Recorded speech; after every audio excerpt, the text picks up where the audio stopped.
Pessoal, boa tarde. Dando continuidade à discussão das atividades das aulas anteriores.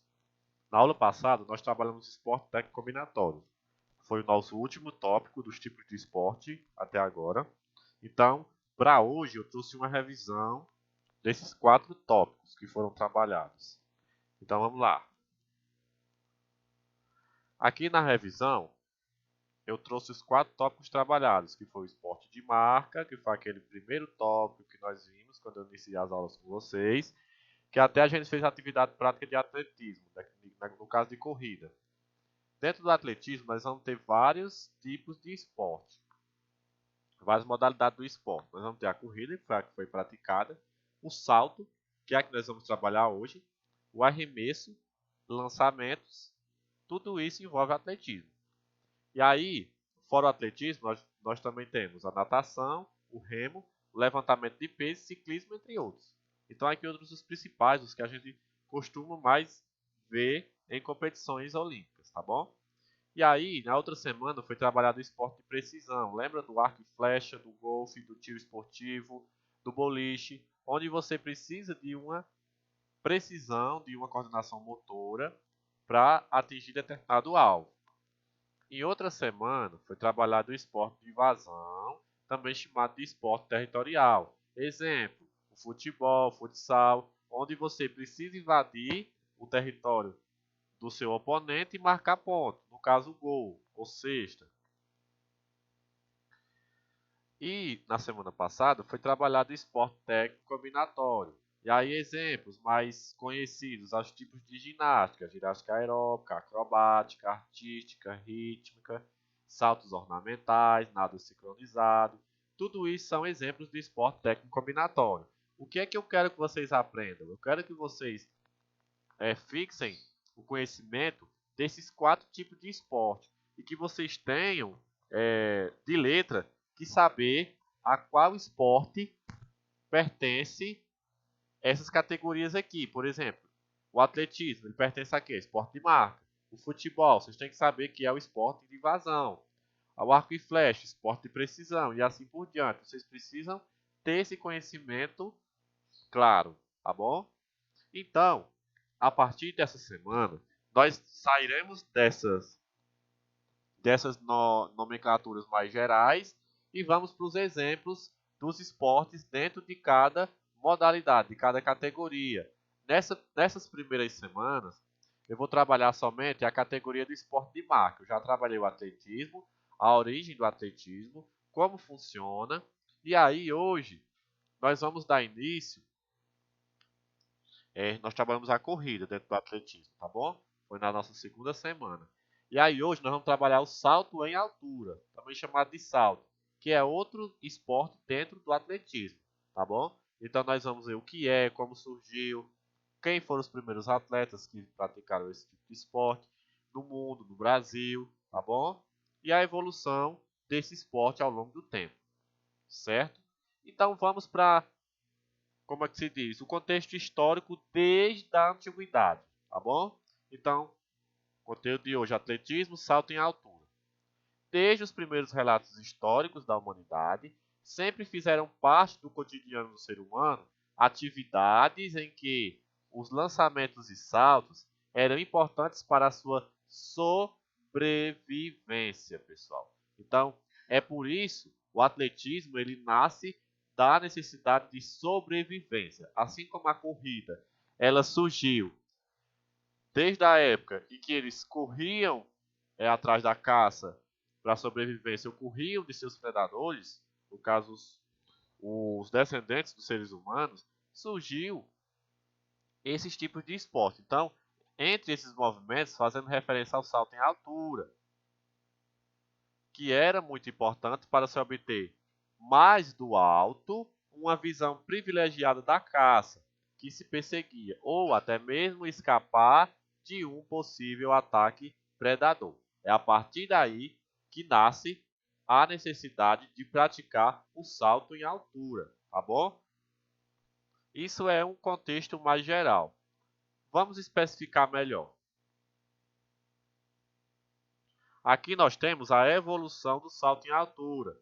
lá na atividade, eu vou pedir para vocês que vocês expliquem essa evolução. E como surgiu essa evolução, pessoal? Essa evolução, inicialmente, foi empregada estilos diferentes dos que são empregados hoje. O salto em altura ele passou por um constante processo de transformação. O seu modo, as regras, as características, tá bom? Então vamos lá. Inicialmente empregou-se o estilo de montada. O que é esse estilo de montada? Como se estivesse em uma cadeira, como se estivesse montado, para praticar o salto em altura. Tá bom? Quer um exemplo? Aqui um exemplo prático. Só um momento, pessoal. Deixa eu apagar aqui. Então tá aqui, ó. A pessoa pulava, fazia o salto como se estivesse sentado, tá bom? E isso foi o primeiro estilo desse tipo de esporte, do salto em altura. Foi o primeiro tipo, assim que começou as práticas olímpicas. E aí, depois desse estilo em montada, surgiu o estilo tesoura, chamado assim pelo seu característico movimento de pernas, o movimento de pernas como se fosse uma tesoura. Vamos para os exemplos. Aqui, pessoal, ó. Aqui é a técnica de salto em tesoura. Então, o atleta ele levanta a perna e ele abre como se fosse uma tesoura, depois fechando, ó, pessoal. Então tá aqui, ó. Isso aqui é o movimento. É o salto que normalmente se aprende primeiro na escola, que no caso é o mais fácil e menos eficaz. É o salto em tesoura. Mas, com o passar do tempo, também foi sendo ultrapassado. E aí veio posteriormente o estilo rotação ventral, em que o sarrafo é essa barra aqui, pessoal, ó. Isso aqui a gente chama de sarrafo. O sarrafo fica por baixo do tórax. Quer um exemplo? Vou colocar a imagem agora. Então aqui, pessoal, ó. Aqui no caso ele faz o salto, só que ele pula de barriga para baixo. No caso a barriga vai ficar, o ventre da pessoa vai ficar em cima do sarrafo, tá bom? E aí ele faz o pulo de bruço, com a cabeça virada, com o rosto virado para baixo, tá bom? Emborcado. Esse é o rolamento ventral, ou também chamado de estilo de rotação ventral. Também foi ultrapassado, e aí, na atualidade, o mais usual é o estilo Frostbody Flop, de costas para o sarrafo. No caso, é o inverso da rotação ventral, porque aqui no caso, ele vai ficar com a de barriga para cima e as costas vai ficar viradas para o sarrafo, que é essa haste aqui. Utilizada pela primeira vez nos Jogos Olímpicos do México, em 1968, pelo atleta norte-americano Dick Fosbury, que conquistou a medalha de ouro. Quer um exemplo? Tá aqui, pessoal. Só um momentinho, viu? Aqui, ó. No caso, ele vai fazer a corrida e ele pula de costas, caindo no colchonete. Então, as costas do atleta ficam viradas para o sarrafo. Isso é a técnica atual de Fosbury Flop, tá bom? Então, pessoal, vou pular aqui a atividade. E no Brasil? Vamos falar um pouco do Brasil? Segundo a Confederação Brasileira de Atletismo, os primeiros recordes, tanto masculino como feminino, reconhecidos no Brasil, foram dos atletas, primeiro, Eurico Teixeira de Freitas, vencedor do primeiro Campeonato Brasileiro em 1925, com a marca de 1,75. Pessoal, nós estamos trabalhando esporte de marca. Nesse esporte de marca, nós estamos trabalhando salto em altura, ou seja, onde o atleta ele vai atingir determinada marca, tá bom? E aí, o recorde feminino foi de Ilse Swift, que venceu o primeiro campeonato brasileiro em 1940 com a marca de 1,41 de altura no seu salto, tá bom? Isso é a nível de Brasil, certo? Conhecer as regras, um pouquinho das regras, bem resumido.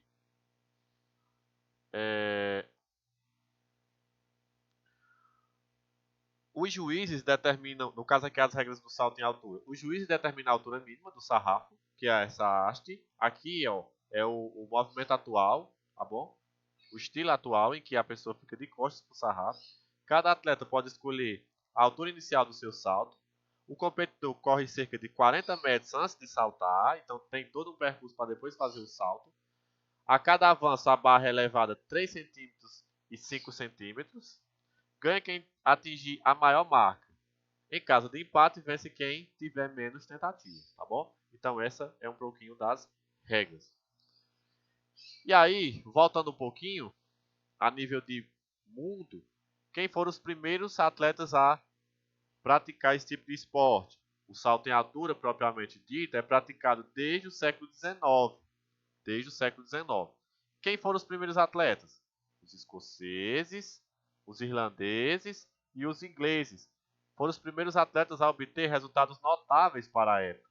As técnicas básicas de execução do salto em altura foram evoluindo ao longo do tempo. Ou seja, aquela evolução lá, pessoal, foi fruto da investigação, das condições técnicas, da zona de queda e das normas impostas no regulamento técnico do atleta, de atletismo. Então, tudo isso aqui influenciou para essa evolução aqui, pessoal. Tá bom?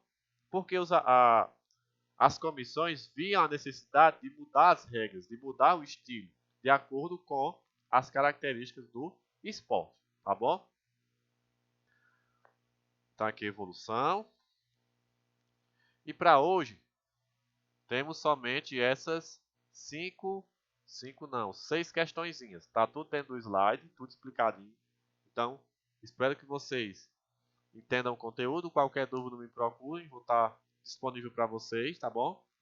E eu recebo essa atividade até no máximo amanhã, tá bom? Boa tarde.